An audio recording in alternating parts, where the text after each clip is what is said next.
ഈ ചെറുപ്പക്കാരനെ കൊടുങ്ങല്ലൂർ അതുപോലെ ഏറ്റെടുത്തിരിക്കുന്നു. ഞാൻ ദീർഘമായ പ്രസംഗവുമായൊന്നും കടന്നു പോകാൻ ആഗ്രഹിക്കുന്നില്ല.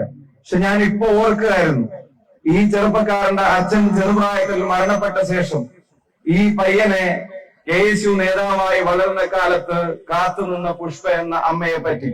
ആ അമ്മ ഇപ്പൊ നമ്മളോടൊപ്പം ആ അമ്മ ഞാൻ കഴിഞ്ഞ ദിവസം തിരുവനന്തപുരത്ത് തൊഴിലുറപ്പ് പദ്ധതി അട്ടിമറിക്കരുത് എന്ന് പറഞ്ഞ് KPCC നടത്തിയ സമരത്തിന്റെ ഭാഗമായി അവിടെ ഇരുന്നപ്പോഴാണ് ജനീഷ് പൊതുവേദിയിൽ പ്രസംഗിക്കാത്ത ഒരു കാര്യം വെറുതെ പേഴ്സണൽ ടോക്കിൽ എന്നോട് വന്ന് പറഞ്ഞത്. ജനീഷ് പഠിക്കുന്ന കാലത്ത് അച്ഛനില്ലാത്ത വീട്ടിലെ മുതിർന്ന ആൺകുട്ടി പഠിക്കുമ്പോൾ പലപ്പോഴും ആലോചിക്കാറുണ്ടാവും, അവൻ പഠിച്ചൊന്ന് വളർന്നൊന്ന് പെട്ടെന്നൊന്ന് വലുതായി ഈ കുടുംബത്തിന് താങ്ങായിരുന്നെങ്കിൽ തണലായിരുന്നെങ്കിൽ എന്ന് പലപ്പോഴും ഓർത്തിട്ടുണ്ടാവും. പക്ഷെ ആ ഗദ്ഗതമെല്ലാം ഉള്ളിലൊതുക്കി മകന്റെ പഠനത്തോടുള്ള ഇഷ്ടവും ആ പഠനത്തോടൊപ്പം സംഘടനാ പ്രവർത്തനത്തിലുള്ള താല്പര്യവും, അതാണ് മകന്റെ ഇഷ്ടമെങ്കിൽ അത് നടക്കട്ടെ എന്ന് പറഞ്ഞ എല്ലാ സങ്കടങ്ങളും ഉള്ളിലൊതുക്കിയ ഒരമ്മയുടെ ചിത്രം എന്താണെന്ന് നമുക്ക് ഒരു പക്ഷേ ഊഹിക്കാൻ കഴിയുമായിരിക്കില്ല. ഞാനൊരു കാര്യം പറയാം, ആ അമ്മ പിന്നീട് ജനീഷിൽ നിന്ന് ഞാൻ നേരത്തെ പറഞ്ഞ പോലെ മൈക്കിലല്ല ഞാൻ അറിഞ്ഞത്, ആ അമ്മ ഇടക്കാലത്ത് തൊഴിലുറപ്പ് പണിക്ക് പോകുമായിരുന്നു എന്നുള്ളത് ജനീഷ് പറഞ്ഞാണ് ഞാൻ അറിഞ്ഞത്. അപ്പൊ മകൻ ഇങ്ങനെ വളർന്നു വലുതാവുമ്പോ അമ്മയെ തൊഴിലുറപ്പ് പണിക്ക് പോയിട്ട് നീ ഇങ്ങനെ നടക്കുകയാണെന്ന് ആരെങ്കിലും ചോദിക്കുമ്പോഴോ അല്ലെങ്കിൽ അവനോട് ചോദിക്കുമ്പോഴുള്ള പ്രയാസമൊക്കെ ആലോചിച്ചിട്ട് കുറച്ചൊക്കെ വലുതായപ്പോ അമ്മ ഇത് നിർത്താൻ പറ്റൂല എന്ന് ചോദിച്ചപ്പോ അമ്മ ചോദിച്ചൊരു ചോദ്യമുണ്ട്, എന്റെ കാര്യങ്ങൾക്ക് ഞാൻ ആരുടെ മുമ്പിലും നോക്കണ്ടല്ലോ മോനെ, അത് സാരല്ല ഞാൻ പൊക്കോളാന്ന് പറയുന്നത്. ഞാനിപ്പോ ജനീഷിന്റെ അമ്മ പുഷ്പേച്ചിയും അതുപോലെ തന്നെ വൈഫ് ശ്രീലക്ഷ്മിയും ഇവിടെ നമ്മളോടൊപ്പം ഉണ്ട്. ആ കുടുംബത്തോട് ഒരു കാര്യം ഞാൻ പറയാൻ ആഗ്രഹിക്കുന്നു, അവർക്ക് കൊടുക്കാത്ത ജനീഷ് നടത്തിയ എല്ലാ സമയം ചെലവഴിക്കലും ഈ പ്രസ്ഥാനത്തിന് വേണ്ടിയായിരുന്നു. KSUക്കാരനായ ജനീഷ് എത്രത്തോളം അടി വാങ്ങിയിട്ടുണ്ട് എന്നുള്ളത് ഈ ജില്ലയിലെ സംഘടനാ പ്രവർത്തകർക്ക് എന്നേക്കാൾ നന്നായിട്ട് അറിയാം. സംസ്ഥാന യൂത്ത് കോൺഗ്രസ് കമ്മിറ്റിയുടെ പ്രസിഡന്റായി ഞാൻ ചുമതലയേറ്റപ്പോ ആ സംസ്ഥാന യൂത്ത് കോൺഗ്രസ് കമ്മിറ്റിയുടെ ജില്ലാ പ്രസിഡന്റായി തൃശ്ശൂരിൽ പ്രവർത്തിച്ചത് പ്രിയങ്കരനായ ജനീഷായിരുന്നു.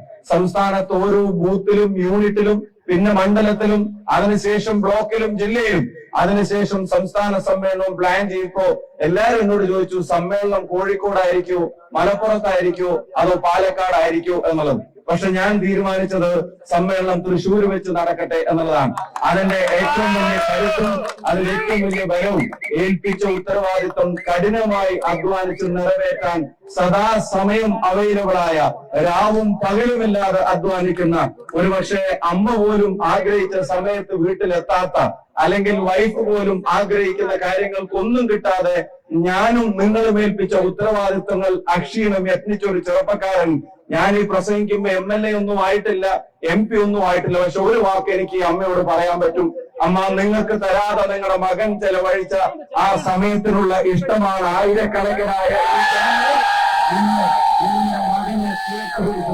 ഇതൊരു പദവിക്ക് അപ്പുറമുള്ളതാണെന്ന് ഞാൻ പറയും. ചിലപ്പോ MLA ആയാൽ പോലും ഇത്ര സ്നേഹം കിട്ടുമെന്ന് എനിക്ക് അറിഞ്ഞുകൂടാ, MP ആയാൽ ഇത്ര സ്നേഹം കിട്ടുമെന്ന് എനിക്ക് അറിഞ്ഞുകൂടാ.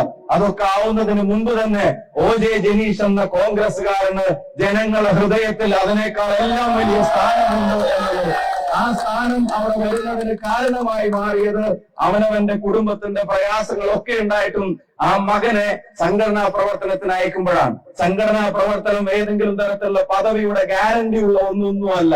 ഒരുപാട് അനേകായിരം ആളുകൾ കഠിനാധ്വാനം ചെയ്ത് പ്രസ്ഥാനത്തിന്റെ ഭാഗമായി നിങ്ങളെപ്പോലുള്ള ആളുകൾ വീട്ടിൽ, നിങ്ങൾ ആരും സ്ഥാനാർത്ഥികളല്ല, പക്ഷെ എത്ര മണിക്കൂറുകളാണ് ബൈക്കുമായി വന്ന ചെറുപ്പക്കാർ ഉജ്ജ്വലമായി ഈ റോഡ് ഷോയെ ഉജ്ജ്വലമാക്കിയത്. അവർക്കും വീട്ടിലെ കാര്യങ്ങൾ അവർ മാറ്റിവെച്ചിട്ടുണ്ടാവും. അങ്ങനെ ഓരോരുത്തരും നടത്തുന്ന ത്യാഗത്തിന്റെ ഒടുവിൽ ഇങ്ങനെ ഒരു തെരഞ്ഞെടുപ്പിൽ ജനീഷിന് ഈ കൊടുങ്ങല്ലൂരിന്റെ നമ്മുടെ സ്ഥാനാർത്ഥിത്വം കിട്ടിയിട്ടുണ്ടെങ്കിൽ ഞാൻ ദീർഘിപ്പിക്കുന്നില്ല. ഞാൻ ഒരു കാര്യം പറയുന്നു, ലീഡറുടെ മണ്ഡലമൊക്കെ ഇനി തിരികെ പിടിക്കാതെ മറ്റൊരാൾക്ക് മാളയുടെ ഒരു മാണിക്യം ഈ നാടിനോളം വളർന്നതും നാടിന് മേൽവിലാസമായതും ഒക്കെ നമ്മുടെ സിരകളിൽ ഇന്നും ഓടുന്ന രക്തത്തിൽ അത് പതിഞ്ഞിട്ടുണ്ടെങ്കിൽ, അത് കലർന്നിട്ടുണ്ടെങ്കിൽ, ആ മാളയുടെ ഈ കൊടുങ്ങല്ലൂരിന്റെ അതിന്റെ മുഴുവൻ ലെഗസിയും തിരിച്ചു പിടിക്കുന്ന ഒരു തെരഞ്ഞെടുപ്പായി ഈ തെരഞ്ഞെടുപ്പിന് മാത്രമല്ല, പ്രസ്ഥാനം തകർന്ന് തരിപ്പണമായ ഒരു കാലത്ത് ഈ പ്രസ്ഥാനത്തെ തിരികെ കൊണ്ടുവരാൻ ലീഡർ എന്ന പേര് കേൾക്കാൻ കാരണമായ ആ തിരിച്ചുവരവിന്റെ കാലത്തെ അന്വർത്ഥമാക്കുന്ന വിധത്തിൽ 10 വർഷത്തിന് ശേഷം പാർട്ടി തിരിച്ചു വരണമെന്ന് പ്രവർത്തകരും, മുന്നണി തിരിച്ചു വരണമെന്ന് പ്രവർത്തകരും, നാട്ടിൽ ഭരണം മാറണമെന്ന് ജനങ്ങളും ആഗ്രഹിക്കുന്നു. ഈ നാട്ടിലെ ഭരണമാറ്റത്തിന് വേണ്ടി കൊടുങ്ങല്ലൂരിലെ ജനതയും ആഗ്രഹിക്കുമ്പോ കേരളത്തിന്റെ നിയമസഭക്കകത്ത് സത്യപ്രതിജ്ഞ വാചകം ചൊല്ലാൻ സ്പീക്കർ കൊടുങ്ങല്ലൂരിൽ നിന്ന് വിളിക്കേണ്ട പേര്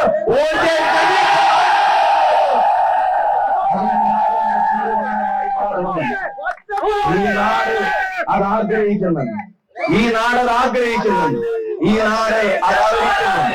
ദേവി ഇത് നിങ്ങൾ അത് നടത്തി തരണമെന്ന് വിനീതമായി ഞാൻ അഭ്യർത്ഥിക്കുക. ഇനി ഒരു കാര്യം, ഇത് ആവേശമാണ്. ഇത് ആവേശത്തിന്റെ പരകോടിയിലാണ് ഞാനും നിങ്ങളും ഒക്കെ. പക്ഷെ എനിക്ക് അതിന്റെ അടുത്തൊരു കാര്യം പറയാനും, ഈ ആവേശം ഈ മാള ജംഗ്ഷനിൽ നിന്ന് ലൈറ്റ് ഓഫ് ചെയ്ത് പോകുമ്പോ പിരിഞ്ഞു പോകേണ്ട ഒന്നല്ല. ഒരു പൊടിക്കിത് കുറയാൻ പാടില്ല, ഒരു പൊടിക്കിത് ചോരാൻ പാടില്ല. ഈ ആവേശം നിങ്ങൾ ഇനി കാണിക്കേണ്ടത് അത് നിങ്ങളുടെ ബൂത്തുകളിലാണ് എന്നുള്ളത് ഞാൻ ഓർമ്മപ്പെടുത്തുന്നു. എനിക്ക് ഏറ്റവും വലിയ കയ്യടി നിങ്ങൾ പറയേണ്ടത് അതിനാണ്. നിങ്ങൾ ഈ ബൂത്തുകളിലേക്ക് പോലെ അവിടെയുള്ള എല്ലാവരും ബൂത്തിൽ ഈ ആവേശം ചോരാതെ കാക്കുമോ? അവിടെ നിൽക്കുന്ന എല്ലാവരും ബൂത്തിൽ പോകണം, വീടുകളിലെത്തണം, വോട്ടർമാരെ കാണണം, അവര് പോൾ ചെയ്യണം, അവരെ പോൾ ചെയ്യിപ്പിക്കണം. ജനങ്ങൾ ഏറ്റെടുത്ത തെരഞ്ഞെടുപ്പാണെങ്കിൽ ഇതിനൊന്നും പ്രയാസം ഉണ്ടാവില്ല. നിങ്ങൾ ഏറ്റെടുത്ത തെരഞ്ഞെടുപ്പാണോ? നിങ്ങൾ ഏറ്റെടുത്ത തെരഞ്ഞെടുപ്പാണോ? ഇനി അടുത്തൊരു കാര്യം, ഈ തെരഞ്ഞെടുപ്പ് OJ ജനീഷും ഇവിടെയുള്ള പഴയ MLA തമ്മിൽ നടക്കുന്ന തെരഞ്ഞെടുപ്പ് അല്ല. അങ്ങനെ വല്ല തെറ്റിദ്ധാരണയുണ്ടെങ്കിൽ അതും നിങ്ങൾക്ക് വേണ്ട. ഈ തെരഞ്ഞെടുപ്പ് കേരളത്തിലെ ജനവിരുദ്ധ സർക്കാരും ജനങ്ങളും തമ്മിൽ നടക്കുന്ന, അതിൽ ജനങ്ങൾ ജയിക്കും. ജനങ്ങൾ ജയിക്കണമെങ്കിൽ ജനീഷ് ജയിക്കണം. ജനീഷും ജനങ്ങളും ജയിച്ചാൽ കേരളം ജയിക്കും, UDF നയിക്കും. സംശയം വേണ്ട. ഞാനൊരു കാര്യം ചോദിച്ചാൽ നിങ്ങൾ കൃത്യമായിട്ട് ഉത്തരം പറയൂ. ഈ നാട്ടിലെ മുഴുവൻ വനിതകൾക്ക്, സഹോദരങ്ങൾക്ക്, സഹപ്രവർത്തകർക്ക്, സഹോദരിമാർക്ക്, അവർക്കെല്ലാവർക്കും KSRTC ബസ്സിൽ സൗജന്യമായ യാത്ര ഉറപ്പുവരുത്താൻ പോകുന്ന മുന്നണിയുടെ പേരെന്താ? ഈ നാട്ടിൽ കോളേജിൽ പഠിക്കാൻ പോകുന്ന പെൺകുട്ടികൾക്ക്, സർക്കാർ എയ്ഡഡ് കോളേജുകളിലൊക്കെ പഠിക്കാൻ പോകുന്ന പെൺകുട്ടികൾക്ക് 1000 രൂപ വെച്ച് അവരുടെ കുഞ്ഞു ചെലവുകൾക്ക് മാസം അവരുടെ അക്കൗണ്ടിൽ വരുമെന്ന് ഉറപ്പ് പറയുന്ന മുന്നണിയുടെ പേരെന്താ? ഈ നാട്ടിൽ ജോലി ആവശ്യാർത്ഥം ചെറുപ്പക്കാർ നാടുവിടാൻ ആഗ്രഹിക്കുമ്പോ, വേണ്ട നിങ്ങൾക്ക് സ്വപ്നങ്ങൾ ഉണ്ടെങ്കിൽ അത് പൂർത്തീകരിക്കാൻ ഇവിടെ തന്നെ നിൽക്കാൻ കഴിയാവുന്ന സഹായം ചെയ്യാമെന്ന് പറഞ്ഞ് 5 ലക്ഷം രൂപ വരെയുള്ള ഈ സൗജന്യമായ പലിശരഹിതമായ വായ്പ അവർക്ക് കൊടുക്കാൻ പോകുന്ന മുന്നണിയുടെ പേരേതാ? നമ്മുടെ മുതിർന്ന പ്രായമായവരുടെ, നമ്മുടെ എല്ലാമായവരുടെ പെൻഷൻ അത് 3000 ആക്കാൻ പോകുന്ന മുന്നണിയുടെ പേരെന്താ? അവർക്ക് പ്രത്യേകമായ വകുപ്പ് രൂപീകരിക്കാൻ പോകുന്ന മുന്നണിയുടെ പേരെന്താ? ഇവിടെ ജയിക്കാൻ പോകുന്ന മുന്നണിയുടെ പേരെന്താ? ഒരു കാര്യം കൂടെ പറയട്ടെ. ഈ നാട്ടിലെ ഏത് സാധാരണക്കാരനും ഒരു പ്രതിസന്ധി വരുമ്പോ സാറേന്ന് പോലും വിളിക്കാതെ പേര് നീട്ടി വിളിക്കാൻ പറ്റുമായിരുന്ന ഒരാൾ ഈ നാട്ടിലുണ്ടായിരുന്നു. ഈ നാടിന്റെ ഭരണാധികാരിയായിരുന്നു, ഈ നാടിന്റെ മുഖ്യമന്ത്രിയായിരുന്നു. അങ്ങനെ നീട്ടി വിളിച്ച വീട്ടിൽ പോയി പറയണമെന്നൊന്നും അദ്ദേഹം 2ാം ക്ലാസ്സിൽ പഠിക്കുന്ന ശിവാനിക്ക് പോലും ഉമ്മൻചാണ്ടി എന്ന് നേരിട്ട് നീട്ടി വിളിക്കാവുന്ന ആ ഉമ്മൻചാണ്ടി ചികിത്സക്ക് പ്രയാസം അനുഭവിക്കുന്ന പാവപ്പെട്ടവർക്ക് 25 ലക്ഷം രൂപ വരെയുള്ള ചികിത്സയുടെ കാര്യങ്ങൾ അത് നോക്കാനുള്ള പദ്ധതികൾ നടപ്പിലാക്കാൻ പോകുന്ന മുന്നണിയുടെ പേരെന്താ?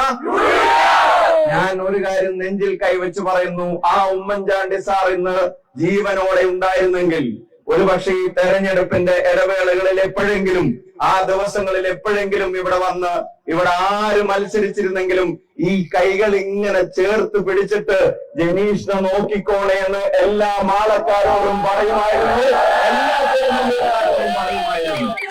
അവരെല്ലാവരും ആഗ്രഹിക്കുന്ന ഒരു വിജയം ടീം ഇവിടുന്ന് നിങ്ങൾ ഉണ്ടാക്കി തരുമെന്നുള്ള പ്രതീക്ഷയിലാണ് ഞങ്ങൾ ഇവിടുന്ന് ഇപ്പൊ തൽക്കാലത്തേക്ക് പോകുന്നത്.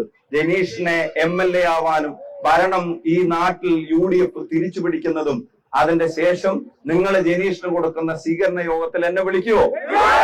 ഉറപ്പായിട്ട് വിളിക്കുവോ? അതിനൊക്കെ വേണമെങ്കിൽ നിങ്ങൾ വിളിച്ചാൽ വരും. അതിനൊക്കെ വേണമെങ്കിൽ ഞാൻ അവസാനിപ്പിക്കുകയാണ്. എനിക്കിനി അടുത്തത് പോവാനുള്ളത് ഉണ്ണിയാടൻ ചേട്ടന്റെ സ്ഥലത്തുമാണ്.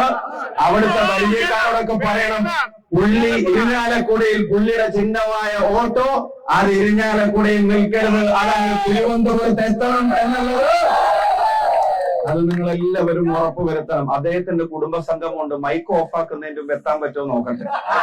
അതിന് ശേഷം കയ്പമംഗലത്ത് ഒരു കുടുംബസംഘമുണ്ട്, മൈക്ക് ഓഫാക്കുന്നതിന്റെ മുമ്പ് എത്തൂല, ആളുകൾ പോകുന്നതിന്റെ മുമ്പ് എത്താൻ പറ്റുമോ നോക്കട്ടെ. അതുകൊണ്ട് ഞാൻ അവസാനിപ്പിക്കുകയാണ്. നിങ്ങൾ കൈകൂപ്പിക്കൊണ്ട് പറയുന്ന ഈ മണ്ഡലം നിങ്ങൾ തിരികെ പിടിക്കണം.